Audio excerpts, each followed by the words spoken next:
Hi, everyone. This is Trish Kendall, your host for the Choose and Become interview series. Today, I'm so excited to be with my guest and friend, Ryan Skinner. I'm going to do a very quick intro to Ryan, then I'm going to have him tell us more. So Ryan Skinner is a leading financial advisor for Apex Retirement Services. And Ryan is a development coach, a performance coach for men, and the host of the podcast, Cracking the Code.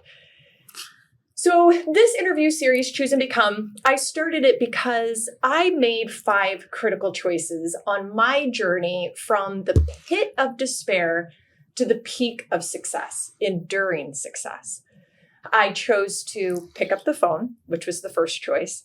I chose to commit to a 2-way agreement. I chose to build trust in myself and inspire the trust of others. I chose to create community and belonging. And finally, I chose to embrace my boundless capacity to love. That journey led me to where I am today. And now I get to interview people who I admire, and they share a little bit of their insight, wisdom, strategies, and lessons about their journey to enduring success. So Ryan, thank you. Thank you. And I'm in Ryan's studio. I'm in his studio today, which Gary's is super studio, fun. Yeah, it's probably Gary's studio.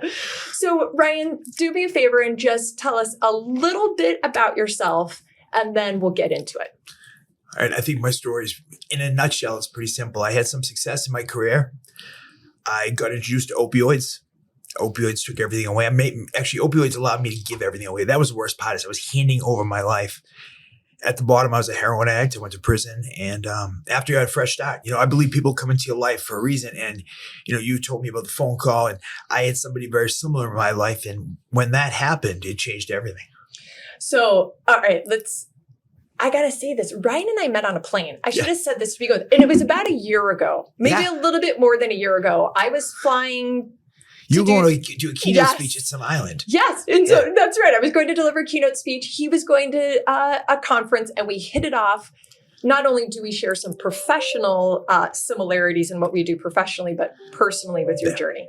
You are incredibly successful, both professionally and personally. What I want to know is, what does enduring success mean to you? Achieving enduring success.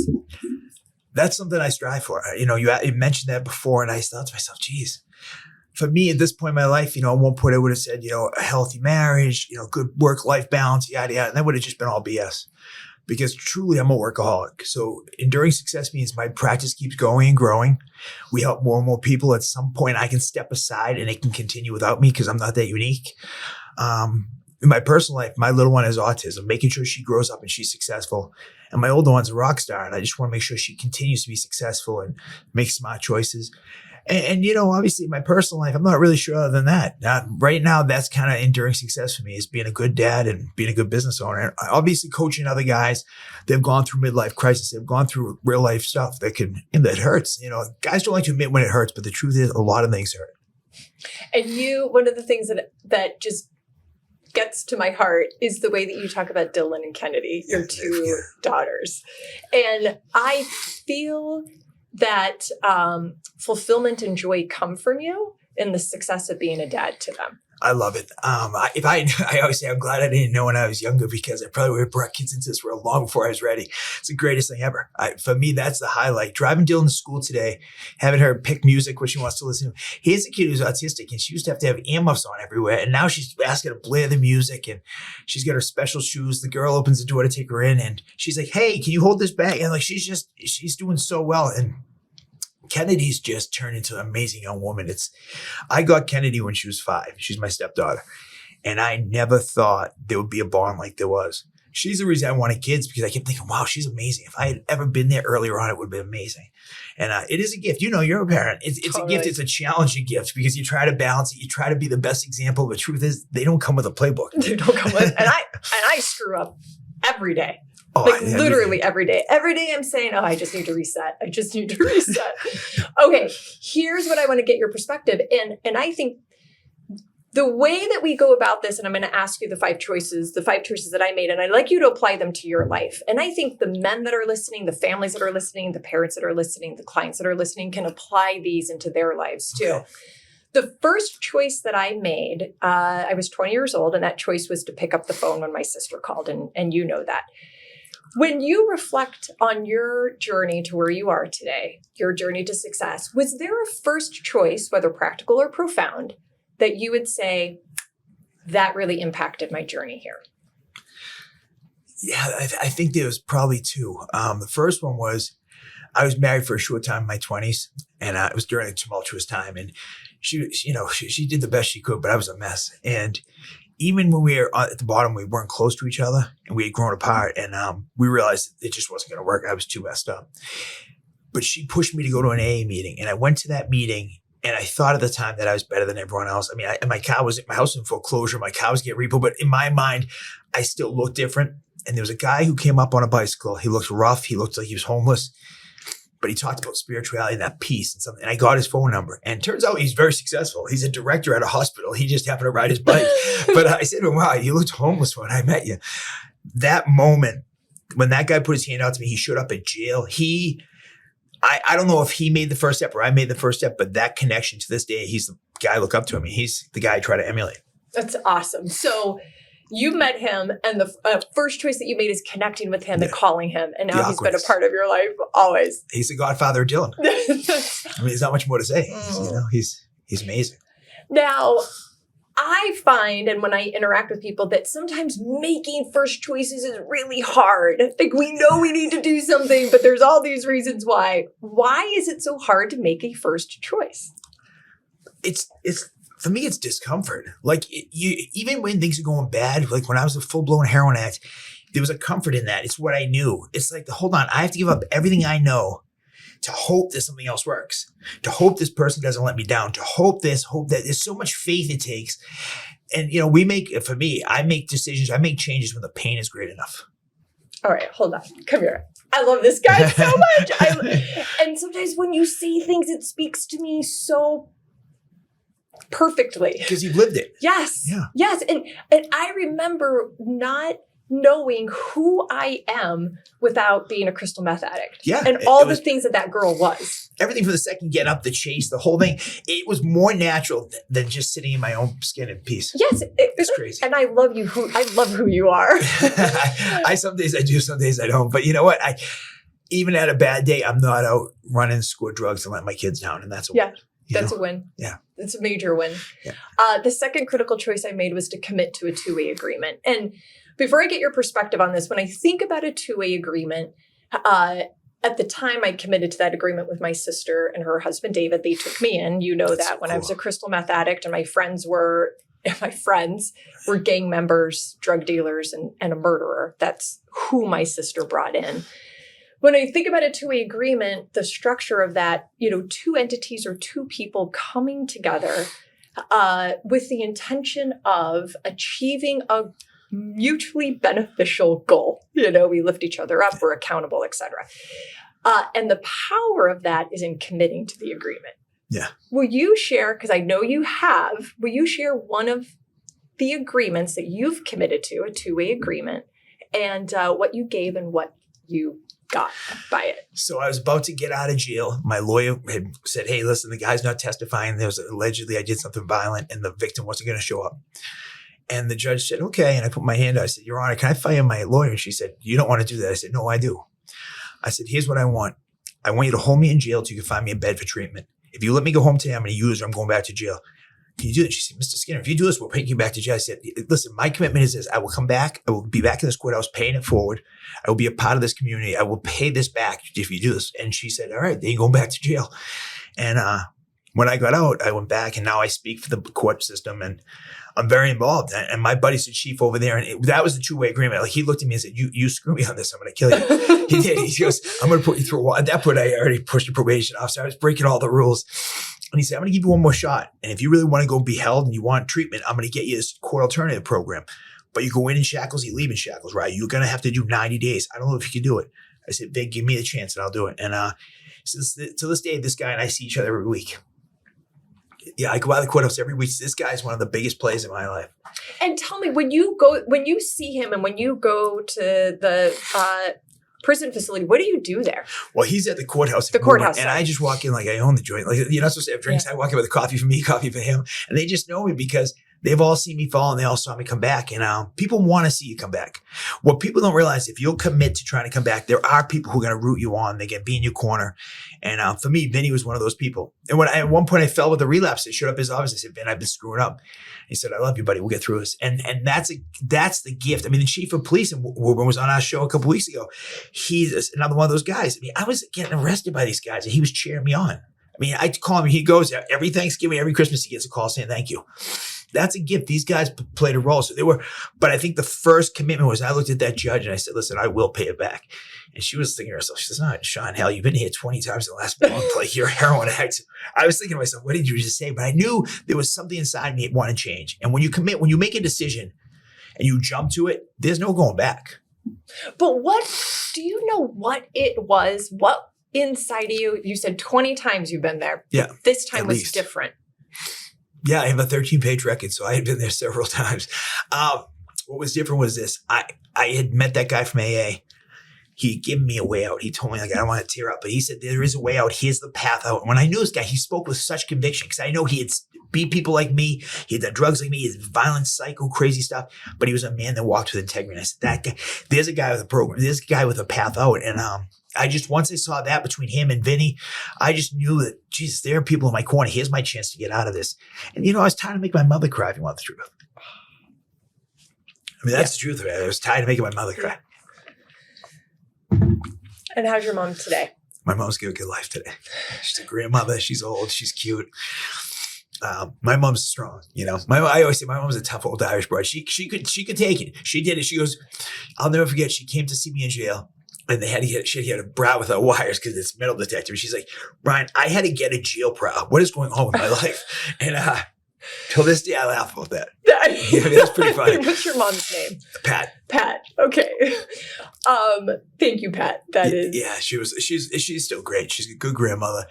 She's they're enjoying their life now. They don't have to go to bed wondering thinking they call the kid who need or got arrested. I mean, God only knows what the calls they would get.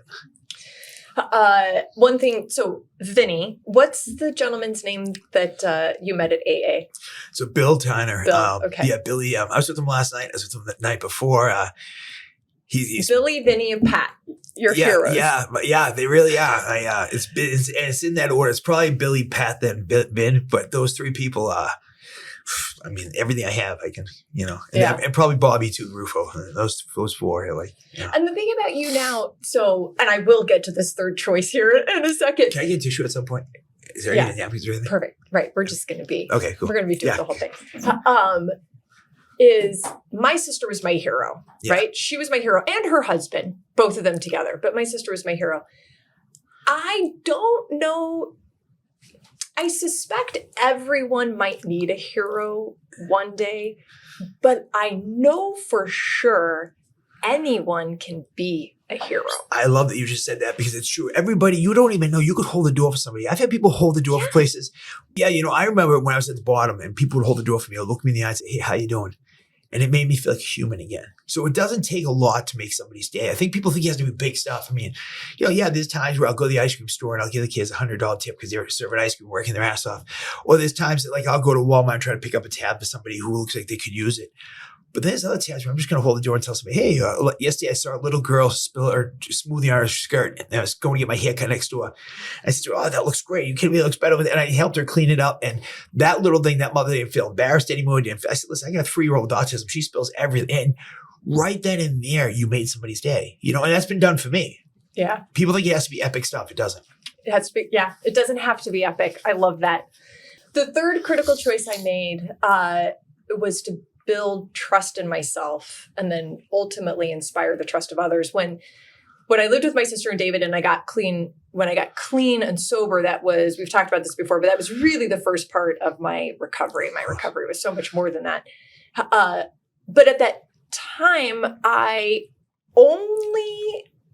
didn't know that I could trust myself outside of the construct and the safety and the boundaries that my sister had created for me. And I didn't think I could ever inspire the trust of anyone else. So I chose to do that, to start building trust. How have you built trust in yourself?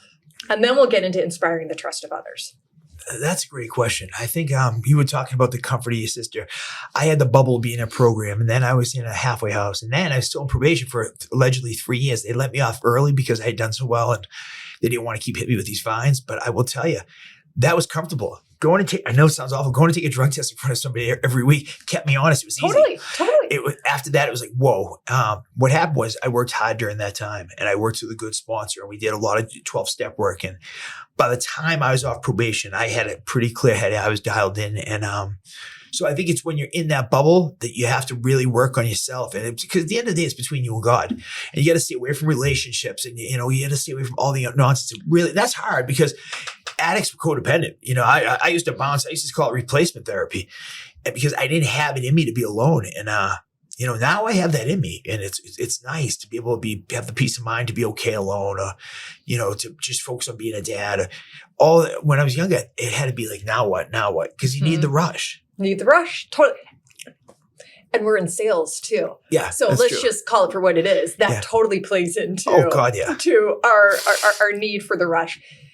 How do you inspire the trust of others?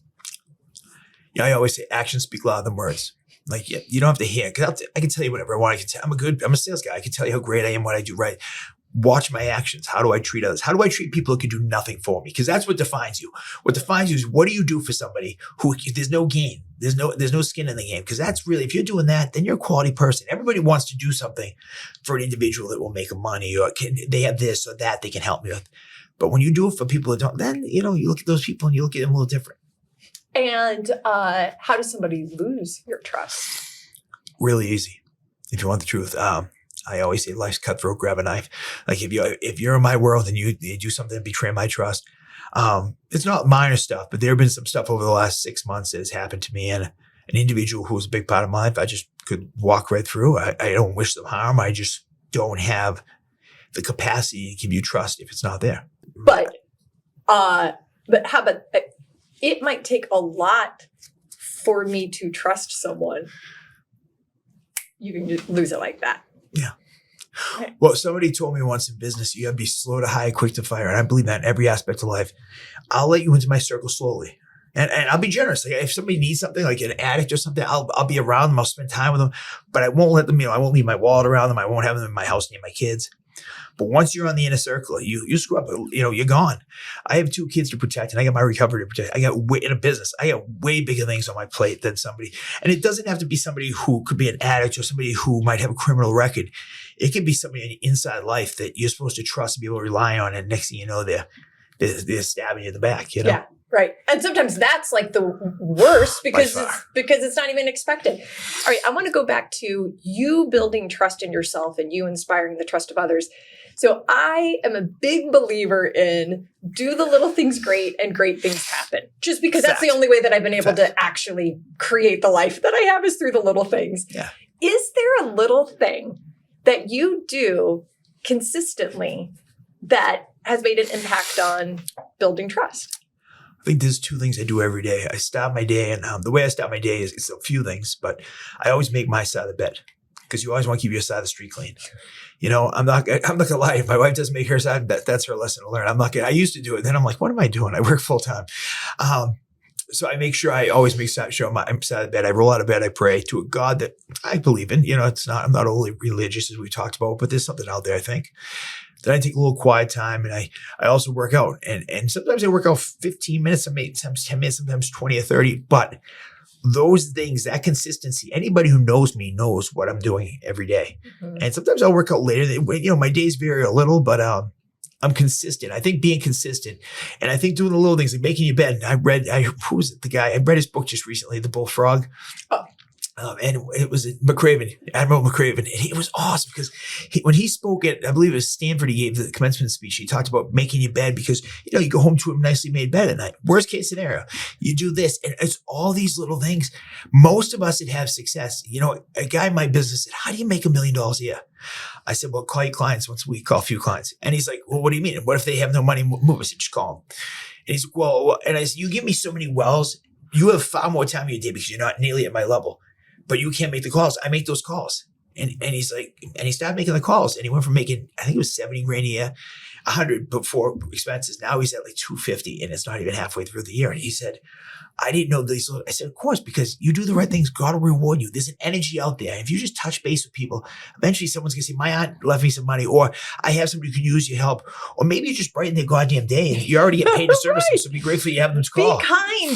Do something for them. I know. Oh, and the other thing you and I talk about that I'm just going to roll into this is how often we hear, I don't have time. I don't have time. I don't have time. But it's not about time. It's about choices. And you make the choice of those little things that you said that you do consistently, but you make the choice of calling your clients and calling those people and being proactive and making it consistent. So let's be clear. We can't make time, but we can make choices. That's my only plug there. I'm gonna have to say this. At one point, I watched a video by Arnold Schwarzenegger. I told you about this. Yeah. And he said, I come to America and I work 8 hours a day in construction. Then I go to acting class 4 hours. Then I work out 4 hours. Then I sleep, or whatever it was. But he said he sleeps 5 or 6. And he said, somebody said to me, I think I need more sleep. That's not enough sleep. He said, I still do sleep faster. And you know what? That's it. If you want what I have, get up and take it from the world. Get up and chase it. You'll get it. Like, I believe the universe is very forgiving and very giving. And I believe we're meant to have success. Like, God and the universe, we're not meant to fail. Failure is a negative energy that we sometimes fall back into. But when we really want to succeed, if you go push through it, but you also have to push through a lot of no's. When I got out of jail, I was on food stamps and mass health. And we're not going back 15 years. I'm going back 9 years. Okay? My house is in foreclosure. I owed $700,000. You know, today I built a house. I don't carry a note. I drive what I want. I have a business that's nice. I have the luxury. The most important thing is this. My kids' college is funded. That's the most important thing. Is I can take care of my kids because my parents tried so hard, but they couldn't do it. It's nice I can give that gift, Yep. The fourth choice. I'm going to take us to the fourth choice now because we've touched on this. The fourth critical choice that I made on my journey was to create community and belonging. And I was 30. I was 30 years old. I had created more professional success than I could ever imagine, right? Like you, poverty, food stamps, all those things. And then all of a sudden I'm, top on the sales leaderboard. I'm like, what the heck is that? So more professional success than I could imagine. But I looked around and I was friendly with everyone, friends with no one. I didn't belong, right? And I had a childhood of not belonging. So now this is going to, has there been a time that you have felt like you didn't belong? I know that. Yeah. I know the answer is yes. Absolutely. Will you share with us how that felt? Most of my life, I felt like I didn't belong. So when I found drugs and alcohol, that wasn't a problem. They were a solution. Opioids made me belong. They made me feel comfortable, made me feel whole.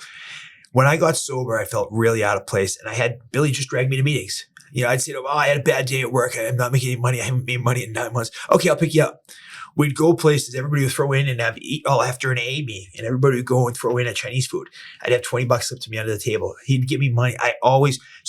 My way of building community was a guy dragging me and forcing me. The last time I felt like I didn't belong was the last couple of years. I was going through some stuff at home.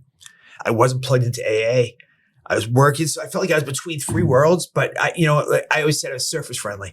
I was, hey, how you doing? Hey, how you doing? Inside, I was in pain. So the last couple of years, or last year of my life, was probably one of the most painful years because I didn't get the time with my kids I wanted because I was trying to work and make sure their mother could be home. When I was home, I just felt kind of disconnected, and that's hard for me to admit. But the last couple of months have been rock star like that.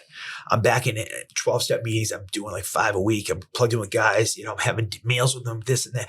And when I make that a priority, I'm a better dad. I'm a better business guy. Everything just flows. So for me, that's the community I need. And as much as I denied it for a while, I thought I could be like a normal person. I'm not a normal person. I need that community. Well, first off, I think everybody needs community. Absolutely. Everybody needs community. That happens to be a community that lifts you up and you lift them up. And so I believe, and I've experienced, that belonging really requires reciprocity. It requires action on both parts. Absolutely. And so that community, starting with Bill or Billy, that community showed you that they wanted you to belong. And then you took action to belong. It's funny. So now that I'm back in it, I'm putting my hand up again. It feels so awkward. And it used to be so natural. And yesterday, there was a guy who owns a sub shop down the street. And I said to Anthony, he invited me every Sunday. He has a men's meeting and he cooks for them in the morning for breakfast. So I said, yeah. He's like, you should come. I was like, yeah, I'll be. So I sent him a text today thanking him because he's really made an effort to make me feel it. He goes, you are welcome and you are wanted. And like that guy's text today made me, I can go back to that last night, that meeting I went to last night started in my living room 9 years ago. I started that meeting with Billy. It grew. Now it's at a hall. And it was so hard for me to go back there. Last night was my first time in 2.5 years. And when I was there, I felt right at home. But the step of going there and yes, putting your hand out and it's awkward. It's painful. Yeah. And this ties, one of the things I wanted to pull from you is what does it feel like to belong? And you just, it feels like home. It feels like I'm wanted. It feels like I'm valued. And it's also hard sometimes to put yourself in that place because of, like for me, at least, it's the fear of rejection, the fear of not belonging. Oh God. And they're like, snap out of it. Come on. But I think it's just, you got to push through it. Cause I go through that all the time. And then, I don't know what it is. I think now I know that action is the only way through anything. So you just got to take action. And that's what I do. Even when I'm extremely uncomfortable, I'm like, well, I'll do this. Yeah, sure. And usually, like, I went golfing first time in like years with some AA guys on 4th of July. I didn't want to go. I felt awkward. I was nervous. I was literally nauseous all day. I got there. I had the best time I ever had golfing. And I was like, wow, I haven't golfed.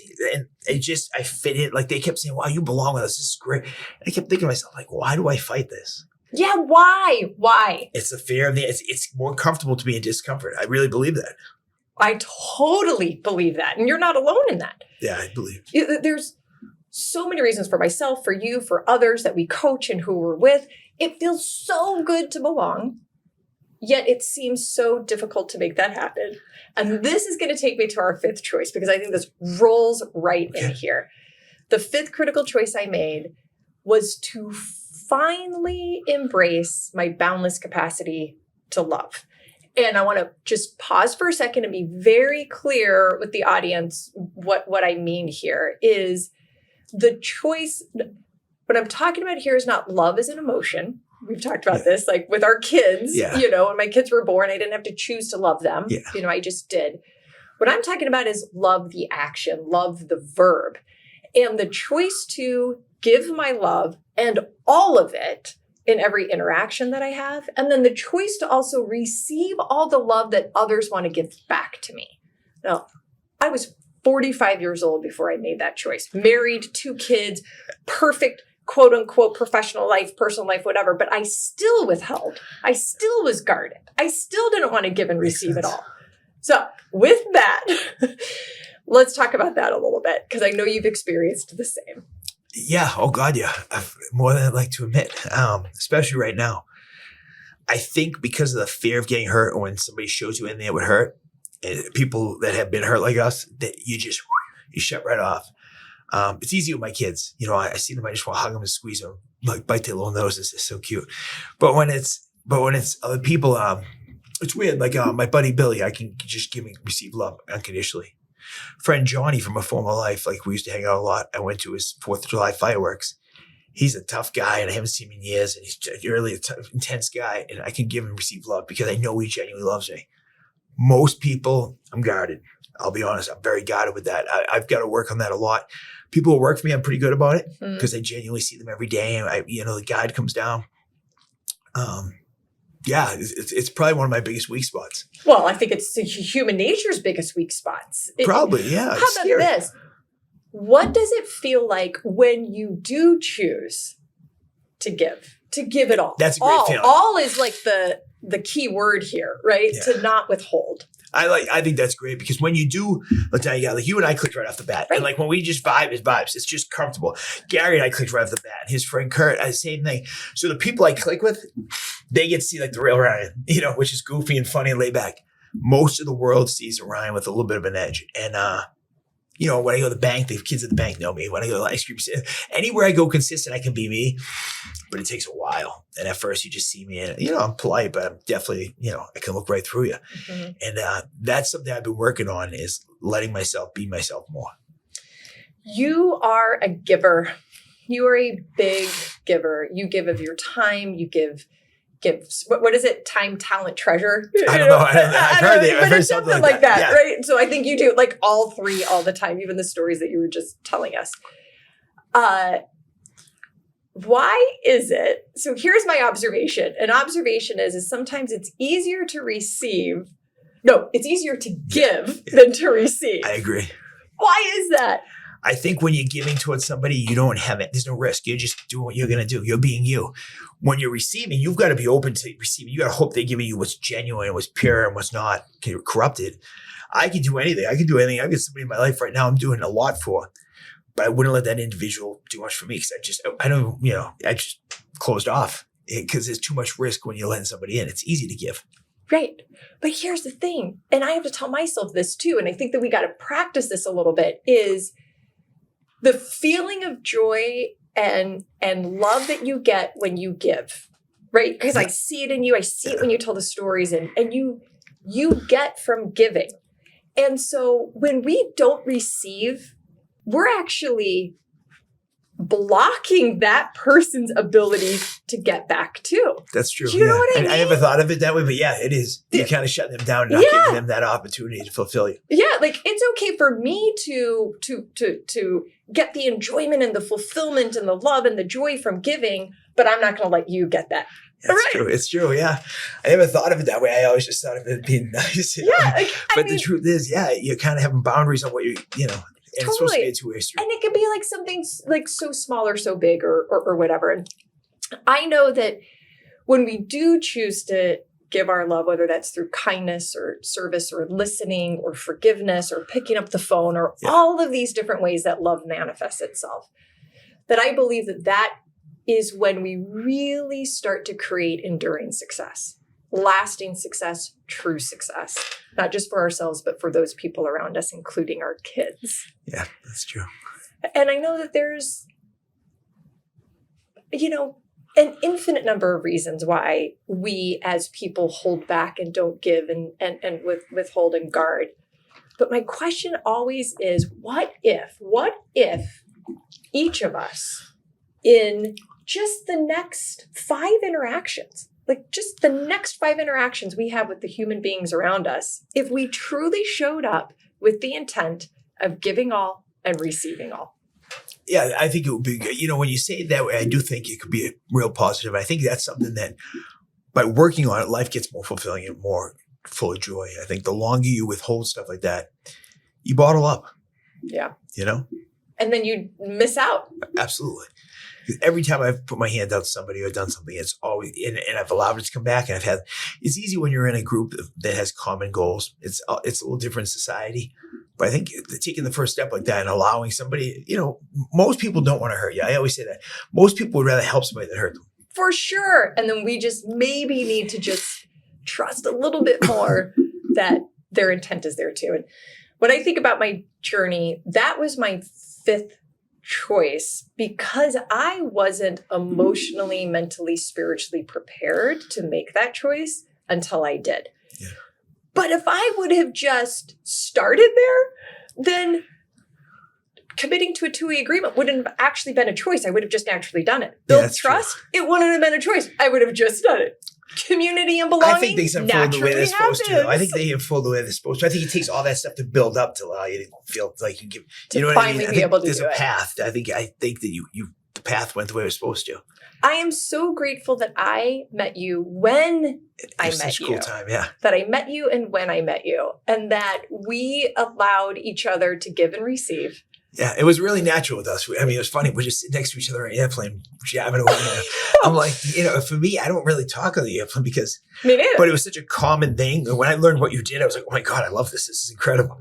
Right, you're so awesome. Okay, so the fact that I wanted so much to come back here and be in your studio, Gary's studio.